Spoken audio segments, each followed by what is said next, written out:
From the New Arts and Media Studios in Milwaukee, I'm Charles Purcell. This is The Log. We're presenting segments from our coverage of the first 6 months of the regime and the resistance. We're into the dog days of summer now. A time to lose focus, it seems. You know, it's okay to step back. It's okay to take a deep breath. And that's kind of what this is about. Let's just review. The news stories of the day are mostly just extensions of what we've been through. More law firms, more major universities, media companies surrendering to the regime. More outrageous proclamations from the wannabe dictator. More subservience from the lapdog Congress. More permission granted from the cowardly right-wingers on the Supreme Court. So the headlines change from day to day. The details change, but largely just a continuation of what we've already seen. Of course, the Epstein files story, I think, has taken most of us by surprise and how that's playing out. I won't pretend to know where that's going. But we'll continue here with our series of reflection in hopes that we can at least keep the fire burning while we decompress and slow down here in these dog days. Let's keep our focus. Let's keep our fire burning. Because as we've said many times, there's nobody coming to save us. This is all on us. It's okay to take some quiet moments of reflection, but it's not okay to forget, to become complacent. I like long, lazy summer days as much as the next guy, and I want you to enjoy them. At the same time, I want us to remember the fight that we're in, and that fight requires all of us. All right, in this episode, we'll hear clips from February 27th and March 3rd, episodes 508 and 509. One day, one glorious day, someone in the press pool is going to stand up and say, "Have you lost your damn mind?" Or, "You know you're lying, right? You have to know that's a lie." One day it's going to happen. People continue to stand up. Again, more resignations. 21 staffers of what used to be the USDS, United States Digital Service, I think it stands for, right? Which is what Dodgy basically enveloped. Doge kind of took over Dodgy. Well, 21 staffers resigned, saying they won't help, quote, dismantle public services. So good for them. They announced their resignation. "We will not use our skills as technologists," they said, "to compromise core government systems, jeopardize American sensitive data, or dismantle critical public services. We will not lend our expertise to carry out or legitimize Dodgy's actions." So, for really every week of this administration, righteous resignations. Next, in the sights of those trying to kill government, the post office, now in danger of being slashed, destroyed, privatized, whatever. You know the history of the post office, right? I mean, it's very simple. Every grade school kid should know that Ben Franklin, of course, was the first postmaster general. It's older than the United States itself. Right from the very beginning, the founders knew that if they were going to have a government based on representative democracy, then the people needed to be well informed. There needed to be some small d democracy among the people. And the post office was central to the whole idea. They needed to be able to share news with each other, get the newspapers and pamphlets of the day. The whole point of the post office was to make democracy possible. Well, you might say that's antiquated now. Maybe we don't need the post office for that. Maybe you might be right. But you know what we do need? We need a public internet then. If we're all digital now, then that needs to be provided to every citizen of the United States as a condition of the republic. Yeah, if we had the internet of today in 1776, Ben Franklin would have insisted that it was a public utility and that it was a free service to every citizen of the United States. How can you have a self-governing democracy without free and equal access to all things digital? Ben Franklin would obviously say. So with this recent news about the post office and trying to trash it, it just got me thinking what it really meant and what the modern day equivalent is.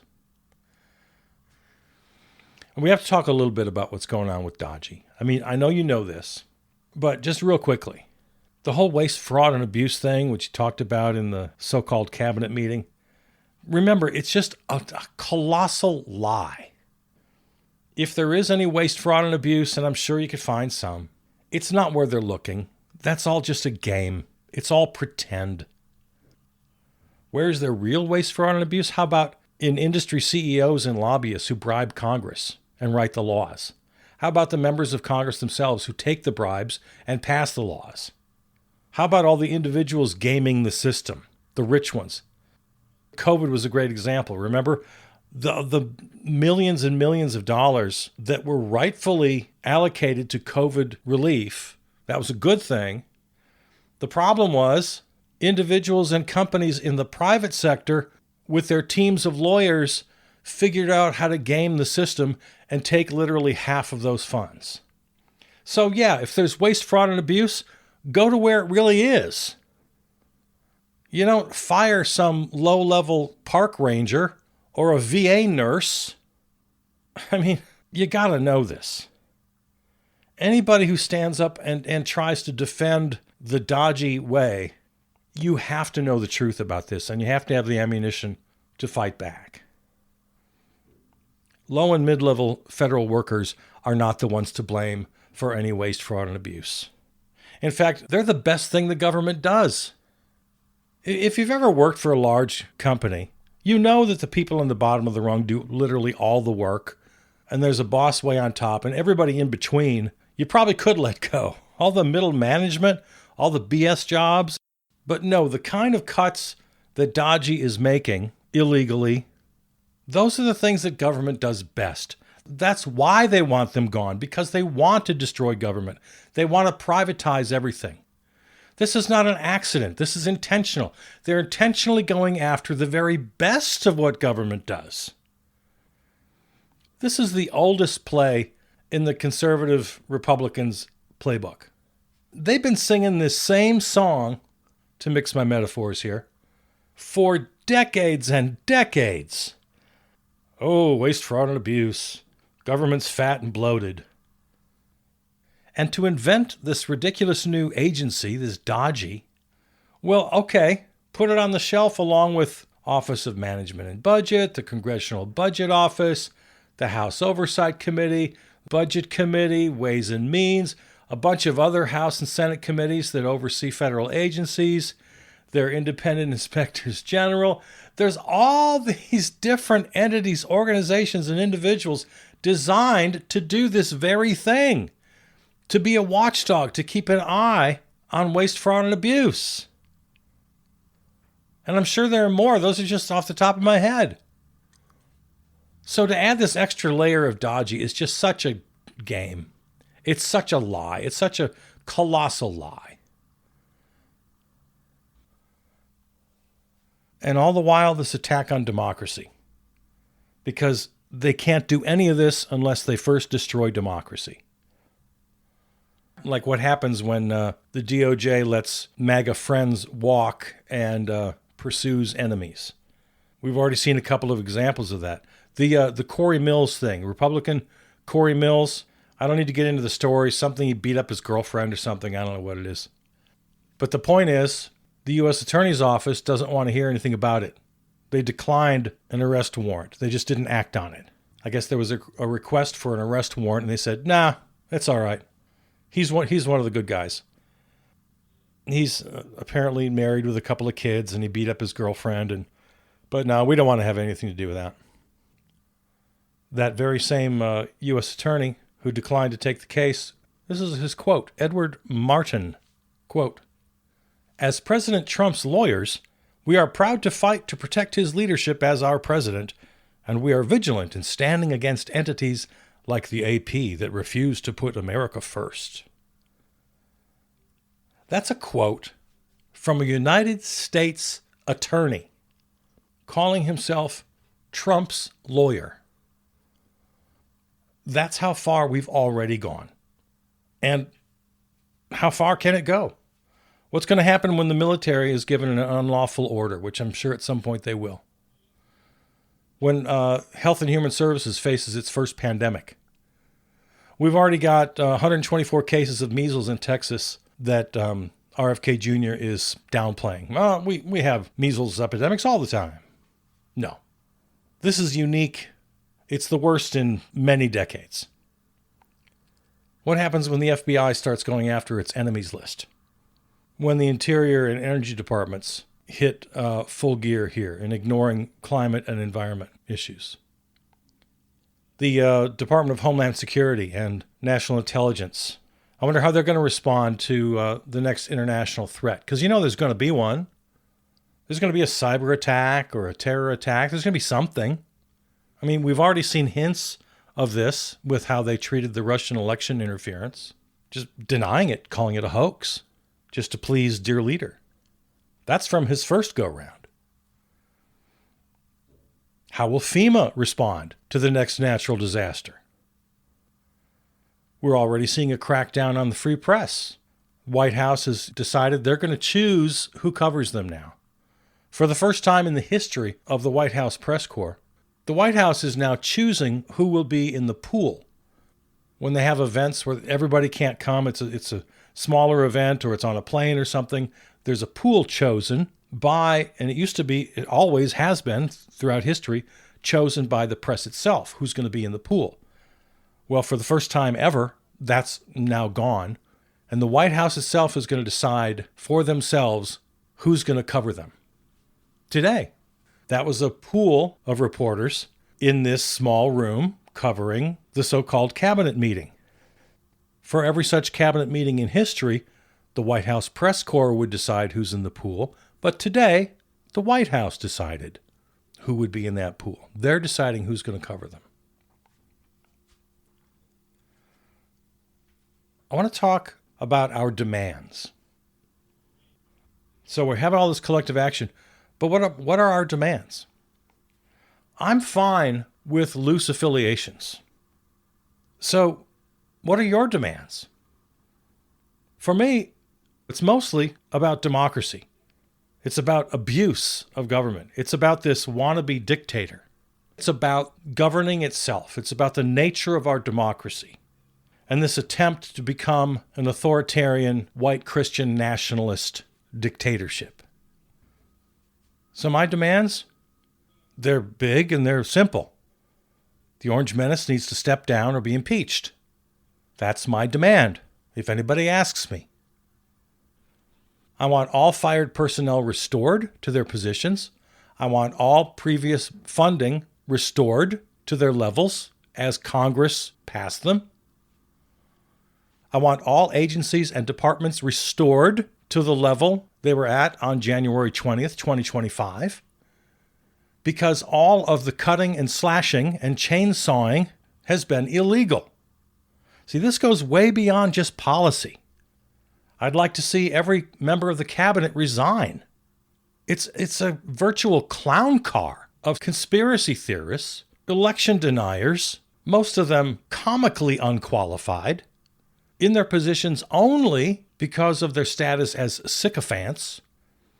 So yeah, cabinet resignations.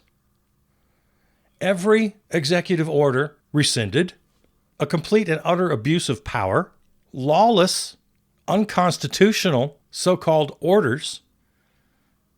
And then, yeah, if you want to get into some policy, let's rejoin the World Health Organization, the Paris Accord, restore all DEI and civil rights protections, restore all inspectors general.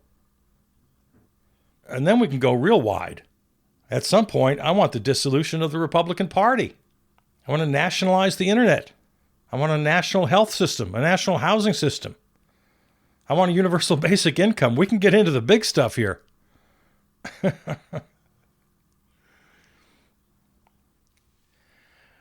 Let's take a moment to talk about strikes. Because, well, I've mentioned this, and I may have been a little too glib.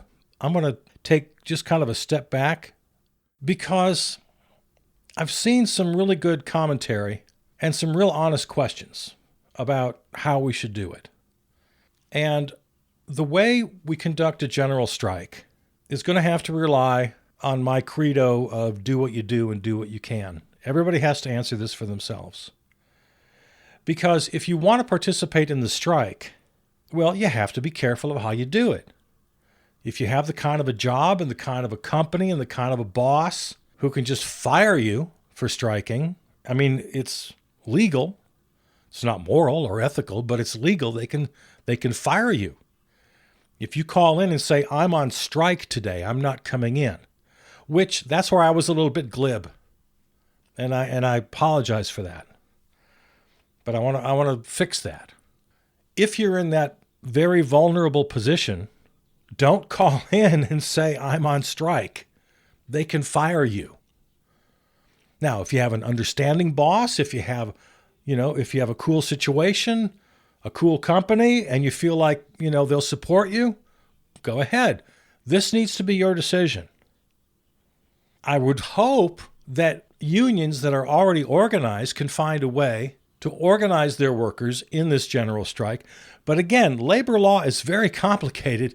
I don't pretend to understand it, and I am not going to give you advice.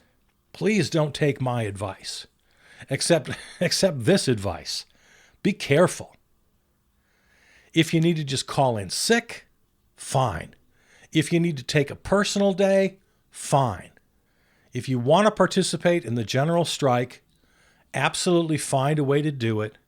If you're vulnerable and could get fired and you can't afford to get fired, please don't take a bullet for us. I mean, I appreciate the thought and the effort, but I'm not asking you to do it. And again, when it comes to workers who are already organized into unions, you know your labor law better than I do.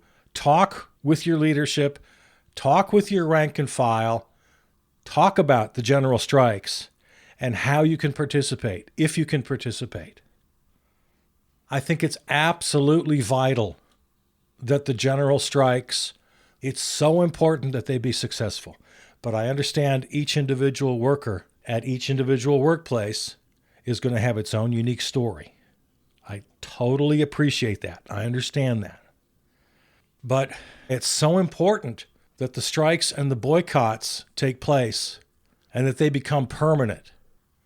Because the anti-democratic forces, the oligarchs, the corporatists, the wannabe strongmen, there's one thing they all have in common that they 100% rely on, and that's the dollars out of our pockets. Every dollar we spend goes up the ladder to the 1% or the 0.01%. Money flows in one direction and one direction only. That's why we have boycotts. Every hour of labor you provide to the corporations puts $1 in your pocket and $10 in their pocket. They need your labor. They need your wage slavery. So without strikes and without boycotts, I don't know what else we turn to. Of course, they're the protests, the rallies, the direct action, the disruption, of course. But really, the only thing with power is the money, because that's what they live on. That's what they live and breathe. That's the fuel of their engine. So striking is very important. Be careful, but look into it and do whatever you can to be a part of this. All right. Any other good news out there? Many Republican members of Congress have canceled their town halls because their constituents have just had it with them and they're giving it to them. And these are Republican constituents in red districts. There was one video went kind of viral of a guy, one of the representatives just walking out, and everybody just in uproar, just everybody yelling at him as he left. He just walked out. He couldn't take it anymore. So they're canceling town halls. My recommendation to you is have the town hall anyway.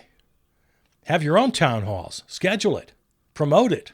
Advertise it. Representative X, your constituents are holding a town hall on this night at this location. We expect you to be there. And when that representative doesn't show up, you have the town hall without them.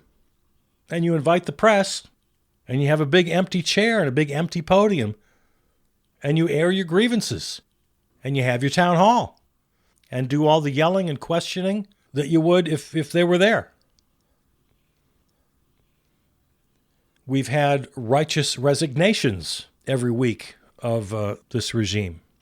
The most notable righteous resignation this past week was from Washington Post opinion page editor David Shipley, who decided to part ways with the Washington Post after owner Jeff Bezos, billionaire oligarch Jeff Bezos, he has dictated to his opinion writers what their limits are. He has decided exactly what is acceptable in the framework of the opinion page of the Washington Post. So I haven't heard. I imagine there'll be other resignations, but so far, David Shipley, who Bezos invited to stay on under those conditions, but of course, David Shipley isn't a worm, so he said, no. Good luck to you. So another righteous resignation. I've been putting that in the good news column, but, not sure how we're gauging good news and bad news anymore. Well, speaking of bad news, a couple of headlines. The complete and utter takeover of the federal government continues. It was only a week or two ago, it was announced that only the president and the attorney general, Pam Bondi, they are the only two people in all of government who can decide what is lawful and unlawful. Really interesting. So the notion of an independent agency, which has been with us since our founding, is completely wiped off the map now, including the Federal Elections Commission, completely under the control now of the Orange Menace and his lapdog attorney general to decide what's legal and not legal in elections. The takeover is complete.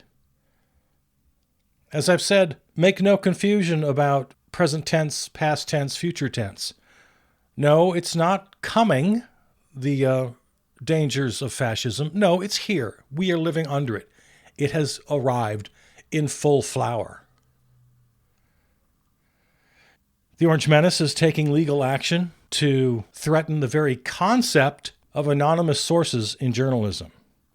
He basically wants to end the idea of anonymous sources, make them illegal, an absolute foundation in the free press. Well, here, while we're at the press, let's talk about them for a second. Again, they didn't really cover the boycott of the 28th. When they did, it was very dismissive. And it was funny.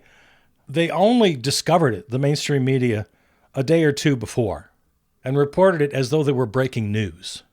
Oh, well, hey, this is happening. Apparently, some people online. And then when they did report, like I said, it was just totally dismissive. Like, oh, look how cute these people are. Now, I did check, and most major outlets did cover the boycott, but only for a couple of seconds, only as kind of an oddity. They absolutely did not understand it. And they all had a very, very definite vibe. Like, oh, we're not doing this. These people over here are doing it. Isn't it? It's kind of funny. And of course, the mainstream press is so hung up on this sort of old school who, what, where kind of journalism that they couldn't understand that a movement might not have like one leader at the top. Well, who's doing this? Well, we're all doing it. Well, what do you mean, who all? What does that mean? They just don't get it. They don't get that there are many people, many organizations, many coalitions. They don't get it. Well, what do they want? One report would say that it's a protest against the destruction of DEI. Another might say, oh, it's about firing federal workers or gutting agencies. All these different isolated headlines became different reasons, and the press just couldn't figure it out. That, yeah, we might very well have many different demands. But the press they were just flummoxed as to how to cover this because it's so beyond their ability to understand. Some said that the reason for the blackout was high prices and inflation and low wages. No mention at all of this fascist takeover. I guess they think we're fine with that. They seem to be. They're so out of their league. That's why we have to make education and sharing information part of our daily activism. And before we go, time's running short here. I got to get this in as well. I'm going to remind you what you and I have talked about a little bit before. Don't be overwhelmed by all these different stories. Gutting federal government, firing people, trashing entire budgets, and then the Orange Menace is over here saying outrageous things, tweeting outrageous tweets, writing illegal and unconstitutional executive orders. And then we have Congress over here passing a budget that's going to gut Medicaid. Don't let it overwhelm you because it's all the same story. It's all exactly the same story. They're not different stories. They're the same story. Republicans want to be the sole party, a one-party state based on oligarchy and Christian white supremacy. And they're thrilled to embrace the Orange Menace, who out of his sheer psychopathic madness and megalomania wants to be in this tiny elite strongman club with Putin and Xi. And then they can carve up the world. This is the way they see the world. So the techno-fascists, the Republicans in Congress, the wannabe dictator, they're all on the exact same page and they all hate democracy. That's the story. It's all the same story. Plus they believe literally that they're genetically superior. They got this absolutely Nazi idea that they're just better than the rest of us. I mean, this whole thinking, this whole philosophy is just vulgar. It's grotesque. It's always been with us. It's always been crawling like a snake in the weeds, but it's raised its ugly head, stuck out and taken hold at different times. I mean, just, look at history. The 250 years of U.S. slavery, the Confederacy's fight in the Civil War, and then the post-Reconstruction era and the Jim Crow era. The snake rose its ugly head during Nazi Germany, in the twisted distortion of socialism of the Soviet Union, in Mao's Cultural Revolution. And now this evil has been resurrected in the persons of Mike Johnson and the Orange Menace.